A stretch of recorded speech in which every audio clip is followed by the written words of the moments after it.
మరి ఇప్పుడు మేడం సుధా గారు చాలా మంది ఎర్లీ మార్నింగ్ లేస్తే, బ్రహ్మ ముహూర్తంలో లేస్తే చాలా మంచిది, అంతా మంచి జరుగుతుంది అని అంటూ ఉంటారు కదా. కరెక్ట్. చాలా మంది లెగిసే ప్రయత్నం కూడా చేస్తారు. అవును. ఏదో కొంచెం అలా వాష్రూమ్కి వెళ్ళి వచ్చేసి మళ్ళీ కొంచెం సేపు ఏదో భగవన్ నామస్మరణం చేసేసుకుని మళ్ళీ పడుకోవడమో లేదంటే వాళ్ళ పనులు చేసుకోవడం చేస్తారు. కానీ అవును. నిజంగా ఎంత మంది ఆ బ్రహ్మ ముహూర్తాన్ని యూస్ చేసుకుంటున్నారు అంటే 99% లేదని లేదు. చెప్పాలి. మరి ఆ కరెక్ట్. మార్నింగ్ టెక్నిక్ ఏమన్నా ఉందా? ఒక మనిషి జీవితం శక్తివంతంగా మారిపోవాలి అంటే ఈ బ్రహ్మ ముహూర్తాన్ని ఎలా వాడుకుంటే మంచిదంటారు? ఎలా కరెక్ట్. ఉపయోగించుకోవాలి? సో ఎందుకు బ్రహ్మముహూర్తం అంటారంటే ఇట్ ఇస్ బికాస్ ఆ టైంలో ఎనర్జీస్ అనేవి డిఫరెంట్ గా, డివైన్ ఎనర్జీ అంటే అంత కామ్గా ఉంటుంది. అది ఫస్ట్ కామ్గా ఉంటుంది. ఆ ముహూర్తం లేచినప్పుడు ఏమవుతుందంటే అంత దేవతలందరూ జీవిస్తారు, పాజిటివ్ ఎనర్జీ ఉంటుందనేది మన నమ్మకం అన్నమాట. సో లా ఆఫ్ అట్రాక్షన్ కి పొంతన చేయాలి. ఇప్పుడు సనాతన ధర్మం ఎలా పొంతన చేశాను అలాగా కాంబినేషన్ చేయాలి అంటే కనుక ఆ బ్రహ్మముహూర్తాన్ని లేచిన వాళ్ళు తప్పక లేవచ్చు, చేయొచ్చు. కానీ ఇందాక నేను చెప్పినట్టు your thought process is more important. అంటే ఏంటి, నువ్వు ఆలోచించేది మోర్ ఇంపార్టెంట్. ముహూర్తం ఇవాళ కాకపోతే రేపు వస్తుంది, తప్పక వస్తుంది, ఎవ్రీడే ఉంటుంది. ఆ డివైన్ ఎనర్జీలో చేయొచ్చు. కానీ ఫస్ట్ ఏం చేయాలి, ప్రాక్టీస్ చేయాలి, అదొకటి. సెకండ్ థింగ్ ఏంటంటే అందరికీ ఇప్పుడు ఏంటంటే యుఎస్ టైమింగ్స్, ఇంకో టైమింగ్స్ ఆ టైంలో వర్క్ చేసే వాళ్ళు ఉంటారు. ఎంతమంది చేయగలరు అనేది question mark. Okay. So next thing ఏంటంటే ఏ టైం దొరికినా ఒక 5 నిమిషాలైనా ప్రశాంతంగా కూర్చొని చేయమని నేను చెప్తాను. ఎవరు నా దగ్గరికి ఇప్పుడు కన్సల్టేషన్కి వచ్చినా కూడా చెప్పేది ఫస్ట్ థింగ్ ఏంటంటే యూ బీ కంఫర్టబుల్ ఫస్ట్. అంటే ఏంటి, ఎవరో బ్రహ్మముహూర్తాలు లేస్తే చాలా మంచిదని చెప్పారు కనుక నువ్వు ఒకరోజు లేస్తావు, అన్ని రోజులు లేవగలవా అనేది క్వశ్చన్ మార్క్. సో నీ పట్టి ఉంటుంది, నీ థింకింగ్ పట్టి ఉంటుంది, నా పట్టి ఉండదు. బ్రహ్మముహూర్తం అని చెప్పిన వాళ్ళని పట్టి ఉండదు. బ్రహ్మముహూర్తం ఎస్ అందరూ మాట్లాడుకుంటారు, ఇది అనాదిగా వస్తున్న ఒక పద్ధతి. అప్పుడు మనకి ఏంటంటే ఋషులు ఉండేవారు, సేజెస్ ఉండేవాళ్ళు, పూజలు చేసేవాళ్ళు ఉండేవాళ్ళు, అండ్ లైఫ్ ఆల్సో కామ్గా ఉండేది. ఎంత పొల్యూషన్ లేదు, ఒకళ్ళ తల మీద ఎవరు కూర్చోలేదు. అంటే ఏంటి, ఇల్లులన్నీ నేను అనేది ఒక గోడ అంటే కామన్ గోడ లేదు, అలా లేదు. సో ఇవన్నీ లేవు. అండ్ ఆల్సో ఏంటంటే ఇప్పుడు ఏంటంటే మనం ఏమో ఆగరత్తులు కూడా పెట్టడానికి లేదు. ఇప్పుడు బయట దేశానికి వెళ్తే ఏంటి ఆగరత్తులు పెడితే ఇలాంటివన్నీ చాలా ఉన్నాయి. సో మారిపోయింది. కాలానికి తగినట్టు మనం కూడా మార్చుకోవాలి. కానీ థింకింగ్ ప్రాసెస్ అనేది ఎప్పటికైనా పాజిటివ్ ఉండాలి. That's what we say. So morning లేచినప్పుడు ఒక 5 నిమిషాలు ఏ టైం అయినా సరే, బ్రహ్మముహూర్తాలు లేస్తారా తప్పక లేవండి, లేచి చేయండి, ఎవరు వద్దంటలేదు. కానీ ఏం చేయాలి అనేది మోర్ ఇంపార్టెంట్. ఫస్ట్ థింగ్ ఏంటంటే ఫస్ట్ లేవగానే కొంతవరకు మెడిటేషన్ చేసుకోవడం కానీ జపం చేసుకో, ఒక 5 minutes. నేను అది చెప్తాను. స్టార్టింగ్ ఎప్పుడు ఏంటంటే 1 నిమిషం చేసినా చాలు టు స్టార్ట్ విత్. ఇప్పుడు మెడిటేషన్ చేసే వాళ్ళకి ఏంటంటే కూర్చుంటాం కదా, కూర్చుంటే ఏవో థాట్స్ వస్తూనే ఉంటాయి. ఫస్ట్ డే, సెకండ్ డే కూడా వస్తాయి, థర్డ్ డే కూడా వస్తాయి, కానీ ఏం చేయాలని తెలియదు. సో అందుకనే చెప్పడం ఏంటంటే ఫస్ట్ 5 నిమిషాలు కూర్చోండి మీరు కుదురుగా కూర్చుంటే, ఫోన్ లేకుండా. ఓకే. టాక్సిక్ అట్మాస్ఫియర్ ఫోన్ అంటే మన ఎవరో అదే అంటూ ఉన్నారన్నమాట వాట్సాప్. సో లేవగానే ఎందుకు చెప్తాము అంటే every day is a new day. అంటే ఏంటి, ఫ్రెష్. కరెక్ట్. నువ్వు నిద్రపోయి లేచిన తర్వాత you are very active, your brain is also completely calm. అంటే ఏంటి, subconscious mind, conscious mind కూడా కొంతవరకు కామ్గా ఉంటుంది. సో కామ్గా ఉన్నప్పుడు ఏంటంటే సబ్ కాన్షియస్లో మనం ఈజీగా ఏదైనా ఒక థాట్ని పెట్టగలము. అంటే ఏంటి, ఇప్పుడు 2 ఉంటాయి. ఇప్పుడు శివ పార్వతులు మనం చెప్పుకుంటూ ఉంటాం, ఎప్పుడు అర్ధనారీశ్వరుడు చెప్తూ ఉంటాం. మన బ్రెయిన్ని కూడా అలాగే తీసుకోవాలి. ఒకటి కాన్షియస్ మైండ్, ఒక సబ్ కాన్షియస్ మైండ్. ఇప్పుడు కాన్షియస్ మైండ్ ఏం చేస్తుంది, సబ్ కాన్షియస్ని లోపల పెట్టాలని చూస్తుంది. అంటే ఏంటి, సింపుల్ ఎగ్జాంపుల్ చెప్పాలి అంటే ఒక హ్యాబిట్. అంటే లేవగానే ఏం చేస్తాం, బ్రష్ చేస్తాం, లేకపోతే ఏదో ఒకటి చేసుకుంటాం. మన రోజువారీ ఏం చేస్తాం, మొహం కడుక్కోవడము, ఏదో ఒకటి చేస్తూ ఉంటాం. అది మనకి తెలియకుండా కూడా అయిపోతుంది. కాన్షియస్గా మనం చేయక్కర్లా, సబ్ కాన్షియస్గా అయిపోతూ ఉంటుంది. అంటే ఏంటి, మనం అలవాటు, అది ఒక హ్యాబిట్. సో ఎందుకు ఇది చెప్తున్నా అంటే ఇది కూడా హ్యాబిట్ చేయాలి. మార్నింగ్ రొటీన్ హ్యాబిట్ చేసుకోవాలి. అది ఒక రోజులో అవ్వదు. సబ్ కాన్షియస్ మైండ్ ఏంటంటే ఇట్ విల్ రిజెక్ట్. ఇదే నా రొటీను, ఈ రొటీనే నేను ఫాలో అవుతాను, ఇది వద్దు అంటుంది. సో ఇలాంటి ఏంటంటే సంఘర్షణ కూడా అవుతూ ఉంటాయి అన్నమాట. సో కాన్షియస్ మైండ్ నుంచి సబ్ కాన్షియస్ మైండ్కి వెళ్ళడానికి టైం పడుతుంది.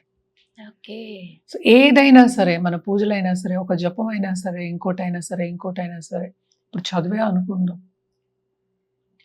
సో అదైనా సరే నేను ఎందుకు చేయాలి, బద్ధకం ఉంటుంది. నేను ఎందుకు చేయాలి, బద్ధకం డామినేట్ చేసేస్తుంటుంది. అంటే కాలయాపన చేయడము, అవును. ఎందుకు చేయాలి, తర్వాత చూద్దాం. Take it easy policy Yeah. అందాం కాసేపు. సో ఇలా చేసే వాళ్ళు కూడా చాలా మంది ఉంటారు అనమాట.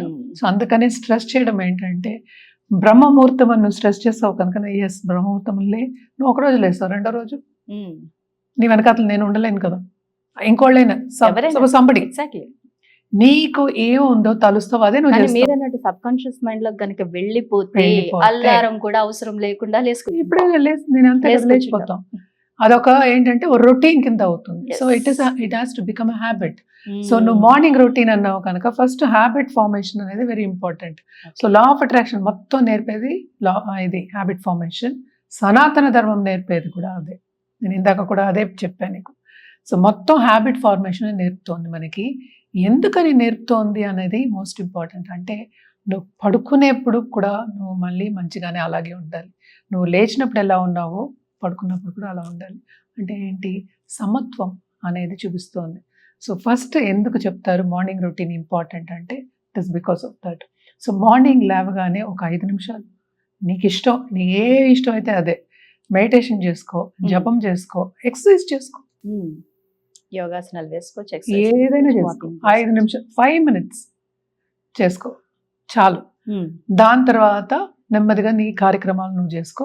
చేసుకున్న తర్వాత మళ్ళీ మధ్యాహ్నం కూడా మనం అదే చెప్తాం అనమాట, కొంచెం చూసుకో. అంటే దైవ స్మరణ చేసుకోవడం మంచిది, ఎవరు వద్దంటలా. కానీ ఒక రొటీన్ అనేది పెట్టుకో, ఒక టైం పెట్టుకో. సో ఆ టైంకి ఏంటంటే నీకు తెలియకుండా, ఇందాక నువ్వు అన్నావు చూడు, అలారం లేకుండానే లేచిపోతుంది. సో అలాగే అవుతుంది అది. Your brain will tell, your sub conscious will tell you have to do this. So అది రావాలి అంటే habit formation is very important. So law of attraction లో ఫస్ట్ మార్నింగ్ రొటీన్ ఎలా ఉంటుందో మనం చూద్దాము. ఇది జనరల్ గా ఫస్ట్ తెలియడానికి అనమాట నేను చెప్పింది. మనకి సనాతన ధర్మంలో కూడా ఇదే చెప్పారు. పొద్దున్న లేవగానే ఏమన్నారు, దైవస్మరణ చేసుకోమన్నారు. అది లక్ష్మీదేవి అవ్వచ్చు, గణపతి అవ్వచ్చు, విష్ణుమూర్తి అవ్వచ్చు, ఎవరైనా సరే 5 నిమిషాలు నువ్వు జపం చేసుకో. అందుకని ఏంటి, స్నానం చేయకుండా చేయమని నేనేం అంటలేదు. శుచి శుభ్రం ఫస్ట్ ఉండాలి. అయిన తర్వాతే ఎందుకని చెప్తామంటే, మనలోనే మనకి ఏంటి, మన ఎనర్జీ అంటే దేవుడు ఉన్నాడు అని చెప్పుకుంటాం. సో ఇవన్నీ ఏంటంటే మనం వెతుక్కుంటున్నాం అంతే. ఇదంతా మార్గాలు, మనం వెతుక్కోవడానికి మన మార్గాలు అంతే తప్ప ఏం లేదు. మనకి ఆల్రెడీ తెలుసు ఇవన్నీ, పుట్టిన ప్రతి ప్రాణికి తెలుసు ఇవన్నీ. వాళ్ళ మనం గుర్తు చేస్తున్నాం అంతే తప్ప తెలియదని కాదు. సో అందరికీ తెలుసు అనమాట. సో లేవగానే ఫస్ట్ బాత్రూమ్కి వెళ్ళడమో, శుభ్రం చేసుకోవడమో, ఏం చేసుకోవాలో చేసుకుని తర్వాత కంప్లీట్గా దైవ స్మరణ ఒక 5 minutes చేసుకుని, ఎవరైనా గాయత్రి చేయాలంటే తప్పక చేయండి. చేసిన తర్వాత మళ్ళా నెక్స్ట్ ఏంటంటే, మనకి లా ఆఫ్ అట్రాక్షన్లో చెప్పాలి అంటే 5 minutes మెడిటేషను, 5 to 10 minutes చేసుకోవాలి. దాని తర్వాత ఏంటంటే మనం రాసుకోవాలి పాజిటివ్ స్టేట్మెంట్స్. అంటే ఏంటి, ఒక స్క్రాప్ బుక్ పెట్టుకోవచ్చు. అంటే రాసుకోవడం అనేది వెరీ ఇంపార్టెంట్. అందుకనే నేను ఇందాక చెప్పినట్టు రాముల వారి నామం కూడా రాసుకుంటూ ఉండరు, తప్పక రాస్తారు. సో లేకపోతే చదువుకోవచ్చు ఏదో ఒకటి. సో ఫస్ట్ థాట్, తర్వాత పుట్ ఇట్ ఆన్ పేపర్. అంటే ఏంటి, మన థాట్స్కి ఒక రూపం ఇస్తున్నాం. రూపం ఇచ్చిన తర్వాత మనకి ఈ రోజు ఎలా ఉండాలి, ఎలా కావాలి అనుకునేది ఒక ప్రేయర్, ఒక 5 minutes పెట్టుకోవచ్చు. పెట్టుకుని దాని తర్వాత మనం భోజనం చేయడము, అంటే బ్రేక్ఫాస్ట్ చేయడము, ఏదో ఒకటి చేయడం, కాఫీ తాగడము, ఏదో ఒకటి చేసుకుని దీంట్లో మోస్ట్ ఇంపార్టెంట్ ఏంటంటే డీటాక్స్ అవ్వాలి. ఏం డీటాక్స్ అవ్వాలి, బ్రెయిన్ డీటాక్స్ అవ్వాలి. దానికి నువ్వు వాట్సాప్ చూడకూడదు, ఫోన్ చూడకూడదు, యూట్యూబ్ చూడకూడదు, ఇలాంటివి వద్దు.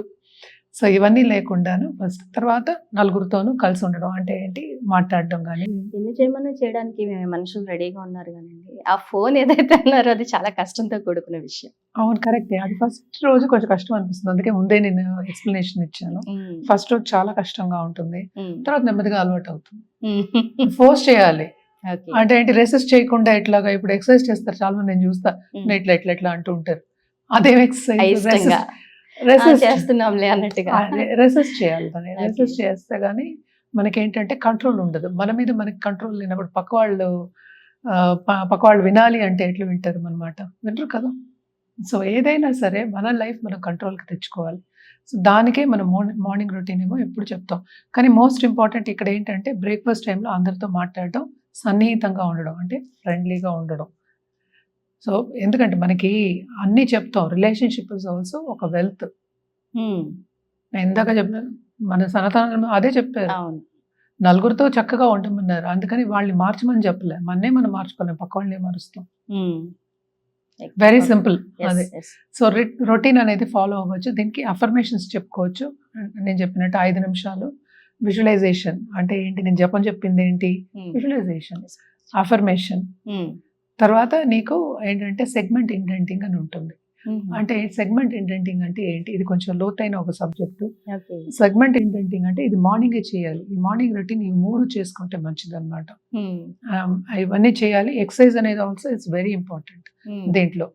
అండ్ టైం సెన్స్ ఉన్న వాళ్ళు చేస్తారు, తప్పక చేస్తారు. టైం సెన్స్ రావాలి అంటే ఇవన్నీ చేయాలి ముందు.